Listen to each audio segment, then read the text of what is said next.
నాకు ఒక సెంటిమెంట్ ఉన్నది. రాజీవ్ గాంధీ ఎప్పటి పోయినా నేను 2 సార్లు ఖమ్మంలో, ఒకసారి ట్రైబల్ ఏరియాలో, ఒకసారి ఏది ఫ్లడ్ ఎఫెక్టెడ్ ఏరియా ఆ ప్రాంతంలో నిలబడాలని 6-7 ఏళ్ల నుంచి కంటిన్యూస్ గా పోతున్నా.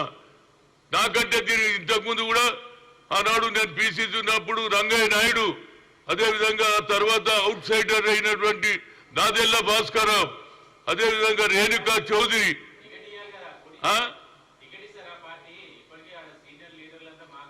చూడండి ప్రజలలో నాకు అభిమానం ఉంది. అదే కాకుండా అన్నిటికంటే ముఖ్యం 7 సీట్లు ఉంటే 4 ఎస్సీ ఎస్సీలకు ఇచ్చిండ్రు, 3 జనరల్ ఉంటే అది కూడా అప్పర్ క్లాస్ తీసుకున్నారు. ఇది న్యాయమైన కేసు నాది.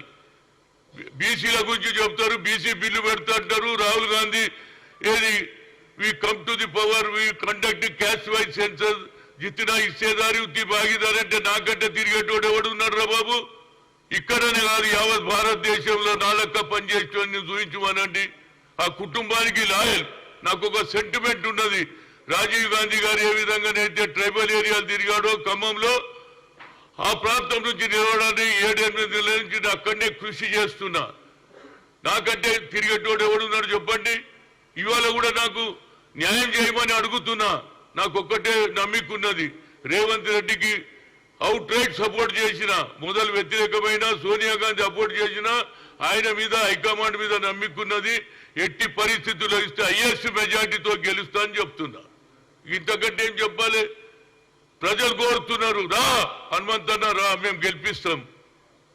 బడుగు బలహీన వర్గాల వారికి సీట్ ఇయ్యరా, మేము బీసీగా ఓట్లేసే మిషన్లమా అని అడుగుతున్నా. నేను ఎన్ని రోజులు ఊరుకోవాలండి?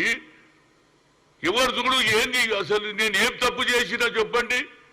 పార్టీ గురించి కదా పనిచేసింది. అరే ఎవరు కొత్త వచ్చిన వాళ్ళు నాకే కావాలంటే మరి మేము ఎక్కడ పోవాలి? ఒరిజినల్ కాంగ్రెస్ వాళ్ళ పరిస్థితి ఏంది? ఇవాళ పవర్లు వచ్చిందని అందరు జాయిన్ అయిపోతారు. ఒరిజినల్ కాంగ్రెస్ కార్యకర్తలు ఏం కావాలని అడుగుతున్నా. నేను కష్టపడి ఇయ్యాలని కూడా ఆనాడు కేసులు పెట్టి అవి విత్డ్రా చేయమని అడుగుతున్నా. నేను ఇప్పుడు కొత్త విధానాలు తీసుకుంటున్నారు, మంచిదే. ఇవాళ అవినీతిని బయట పెడుతుంది, మంచిదే. కానీ కేసులు కూడా విత్డ్రా చేయాలా లేదా? ఇవాళ కూడా నేను కోర్టుల చుట్టూ తిరుగుతున్నా. ఇవాళ కూడా ఖమ్మంలో ఏది ఏఐసిసిలో ప్రోగ్రాం చేస్తే ఆనాడు కూడా నా మీద కేసు పెట్టారు. అదేవిధంగా అంబేద్కర్ స్టాచ్యూ ఇష్యూలో ఇప్పటికి కూడా నా మీద కేసు ఉన్నది. ఇలాంటి కేసులు నేను ఒక్కనే కాదు, చాలా మంది కార్యకర్తల మీద రేవంత్ రెడ్డి గారి ఫోల్డర్ తో రిక్వెస్ట్ చేస్తున్నా, ఇమీడియట్ అన్ని కేసులు విత్డ్రా చేయాలి. న్యాయమైన ఇష్యూ మాట్లాడుతున్నా.